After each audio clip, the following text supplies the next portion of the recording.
the occupation of Sinjar by ISIL fighters in 2014, the city of Sinjar has suffered extensive looting and physical devastation. Thousands of homes, dozens of schools, hospitals, and much of its infrastructure were targeted and purposely destroyed. One of the communities that was most affected by ISIL's occupation is the Yazidi minority group that has inhabited northwestern Iraq for centuries.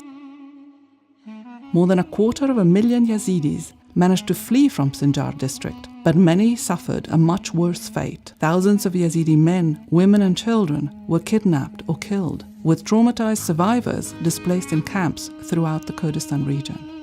This was not the first time the Yazidis were displaced and marginalized on the basis of their ethnic and religious affiliation. In the 1970s, the former regime notoriously destroyed 146 Yazidi pastoral villages set on the slopes of Mount Sinjar. Forced to relocate in compounds in the plain, the Yazidis were denied the right of owning their newly allocated land.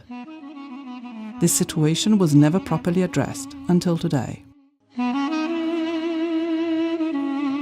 After the liberation of Sinjar in 2015, UN Habitat intervened through its expanded urban recovery and housing rehabilitation program to help members of the Yazidi community to return to their towns and villages as soon as they became accessible. منظمة UN Habitat هدفی داریم و مال ترمیم کردنش خلقیره. هر مالکه زدتری 10 عامله بیتر لید شغلن. قلت بلکی عالم کاربه و گریجی خوش نودا دست بحیات خود. The first phase of UN Habitat's urban recovery program in Sinjar, generously funded by the German government through UNDP, has seen the rehabilitation of 1,312 damaged houses and water and sanitation interventions in 15 towns and villages.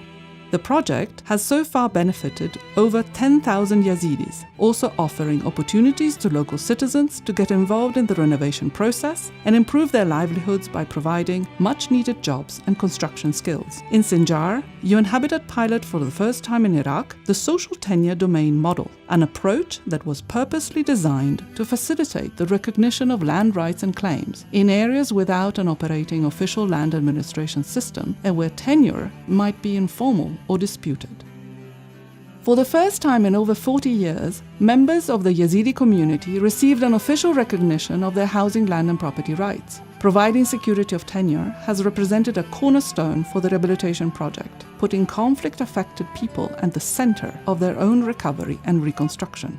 Mr. Naif will take this responsibility to hand over the certificates to the community of Sununi. Thank you very much, especially for the United Nations, who are the implementers of these plans, with whom we work very closely. But mostly, thank you for you, because you are resilient people, and that's why you're still here, and that's why you will go in your new homes. نشكر منظمة هابيتات ونود أن يكون البرنامج أوسع وأكبر، واليوم تم توزيع الشهادات وإن شاء الله نطالب بالحكومة العراقية بأن يكون هؤلاء السندات سندات رسمية وللمواطن حق أن يسكن في داره. UN Habitat, along with the Iraqi Minister of Justice and Nineveh Governorate, is working to obtain a formal government decision to convert the certificates of occupancy issued so far into full titles, granting all the Yazidis' families that reside in Sinjar the right to officially own their properties so that they can resume their lives with a peace of mind.